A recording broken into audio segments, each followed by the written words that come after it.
नमस्कार दोस्तों, आज हम बात करेंगे एक ऐसे त्योहार की जो हमारे जीवन में रंग, खुशियां और उमंग भर देता है। जी हाँ, मैं बात कर रहा हूँ होली की, रंगों के त्योहार की। यह त्योहार हमें भाईचारे का संदेश देता है, सामाजिक बंधनों को तोड़कर सभी को एक साथ लाता है। हर साल फाल्गुन मास की पूर्णिमा को मनाया जाने वाला यह त्योहार सिर्फ रंगों का ही नहीं, बल्कि हमारी संस्कृति और परंपराओं का भी प्रतीक है। इस वीडियो में हम होली से जुड़ी कुछ अनोखी कहानियों, परंपराओं और उनके पीछे छिपे गहरे अर्थ को जानेंगे। तो आइए मिलकर मनाएं यह खूबसूरत त्योहार और जानें इसकी रंगीन दुनिया के बारे में। दोस्तों, होली का त्योहार बुराई पर अच्छाई की जीत का प्रतीक माना जाता है और इसीलिए होलिका दहन किया जाता है। यह परंपरा भक्त प्रहलाद और होलिका की कथा से जुड़ी हुई है। प्रहलाद राजा हिरण्यकश्यप के पुत्र थे, जो स्वयं को भगवान मानते थे और अपनी ही पूजा करवाते थे। लेकिन प्रहलाद भगवान विष्णु के अनन्य भक्त थे। हिरण्यकश्यप को यह बात बिल्कुल पसंद नहीं आई। उन्होंने प्रहलाद को कई बार रोकने की कोशिश की, उन्हें डराया धमकाया, लेकिन प्रहलाद अपनी भक्ति से पीछे नहीं हटे। गुस्से में आकर हिरण्यकश्यप ने अपनी बहन होलिका से मदद मांगी। होलिका को वरदान प्राप्त था कि उसे आग नहीं जला सकती। होलिका ने प्रहलाद को गोद में लेकर अग्नि में प्रवेश किया, लेकिन कहते हैं ना, सच्ची भक्ति के आगे किसी भी बुरी शक्ति का जोर नहीं चलता। दोस्तों, होली सिर्फ बुराई पर अच्छाई की जीत का ही नहीं, बल्कि प्रेम और उल्लास का भी त्योहार है। और यह बात तो आप जानते ही होंगे कि प्रेम और उल्लास का दूसरा नाम है राधा कृष्ण। कहते हैं कि एक बार श्री कृष्ण ने अपनी मां यशोदा से पूछा कि राधा का रंग गोरा है और उनका सांवला, तो क्या राधा उनके साथ होली नहीं खेलेंगी? यशोदा ने हंसते हुए कहा कि कृष्ण, तुम राधा पर रंग डाल दो। बस यहीं से रंगों से होली खेलने की परंपरा शुरू हुई। आज भी मथुरा, वृंदावन, बरसाना में होली का त्योहार राधा कृष्ण के प्रेम के रंग में डूबा रहता है। दोस्तों, क्या आप जानते हैं कि होली का संबंध भगवान शिव और कामदेव से भी है? कथा है कि एक बार देवी पार्वती भगवान शिव को ध्यान से बाहर लाना चाहती थीं, लेकिन शिव जी ध्यान मग्न थे। तब देवी पार्वती ने प्रेम के देवता कामदेव से मदद मांगी। कामदेव ने शिव जी पर प्रेम बाण चलाया, जिससे शिव जी का ध्यान भंग हुआ और वे क्रोधित हो गए। शिव जी ने अपनी तीसरी आंख खोल दी, जिससे कामदेव भस्म हो गए। बाद में देवी रति के अनुरोध पर शिव जी ने कामदेव को पुनर्जीवित किया। इस घटना की याद में दक्षिण भारत में होली को कामदेव की पूजा के रूप में भी मनाया जाता है।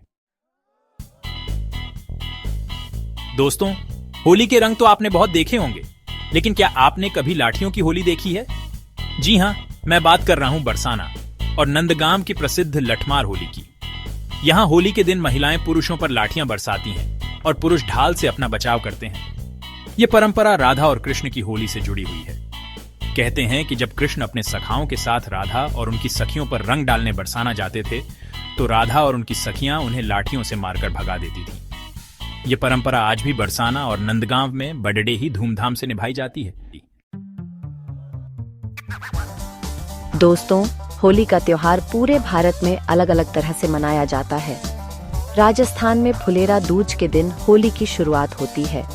इस दिन भगवान श्री कृष्ण के मंदिरों में गुलाल खेला जाता है और लोग एक दूसरे को अबीर गुलाल लगाकर होली की शुभकामनाएं देते हैं। फुलेरा दूज के दिन मंदिरों में विशेष पूजा अर्चना की जाती है और भगवान को फूलों से सजाया जाता है। यह दिन प्रेम, भाईचारे और खुशियों का प्रतीक माना जाता है। दोस्तों, मथुरा श्री कृष्ण की नगरी है और यहाँ होली का त्योहार अपने आप में अनोखा होता है। यहाँ होली के अगले दिन एक विशेष प्रकार की होली खेली जाती है, जिसे हुरंगा कहा जाता है। हुरंगा होली दाऊजी मंदिर में खेली जाती है। इस होली में पुरुष और महिलाएं दोनों ही बढ़ चढ़कर हिस्सा लेते हैं। हुरंगा होली में महिलाएं पुरुषों के कपड़े फाड़ देती हैं और उन्हें रंगों से सराबोर कर देती हैं। यह एक अनोखी परंपरा है जो मथुरा में ही देखने को मिलती है। दोस्तों, होली का त्योहार सिर्फ उत्तर भारत में ही नहीं, बल्कि पूरे देश में मनाया जाता है। पश्चिम बंगाल, ओडिशा और असम में होली को डोल जात्रा के रूप में मनाया जाता है। इस दिन भगवान कृष्ण और राधा की सुंदर झांकियां निकाली जाती हैं। लोग ढोल, नगाड़े और गीत संगीत के साथ झूमते हुए नजर आते हैं। डोल जात्रा के दिन लोग एक दूसरे को अबीर गुलाल लगाकर होली की शुभकामनाएं देते हैं। दोस्तों, होली का त्योहार जहां एक ओर हमें खुशियां और उमंग देता है, वहीं दूसरी ओर इसका वैज्ञानिक और स्वास्थ्य संबंधी महत्व भी है। होली का त्योहार बसंत ऋतु में आता है, जब मौसम बदल रहा होता है। होलिका दहन की आग से वातावरण शुद्ध होता है और हानिकारक कीटाणु नष्ट हो जाते हैं। इसके अलावा होली पर हल्दी, नीम और चंदन से बने प्राकृतिक रंगों का उपयोग किया जाता है, जो त्वचा के लिए फायदेमंद होते हैं। दोस्तों, होली का त्योहार हमें सामाजिक समरसता का संदेश देता है। इस दिन लोग जाति, धर्म, ऊंच नीच का भेदभाव भुलाकर एक दूसरे के साथ होली खेलते हैं। होली के रंग हमें यह सिखाते हैं कि हमें जीवन में हमेशा खुश रहना चाहिए और दूसरों को भी खुश रखना चाहिए।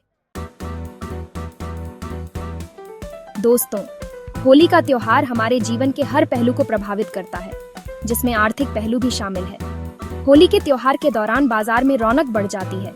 रंग, पिचकारी, मिठाइयाँ, नए कपड़े और अन्य सामानों की बिक्री बढ़ जाती है, जिससे व्यापारियों और छोटे व्यवसायियों को फायदा होता है। इस तरह होली का त्योहार हमारी अर्थव्यवस्था को भी गति प्रदान करता है। तो दोस्तों, यह थी होली, रंगों का त्योहार, खुशियों का त्योहार।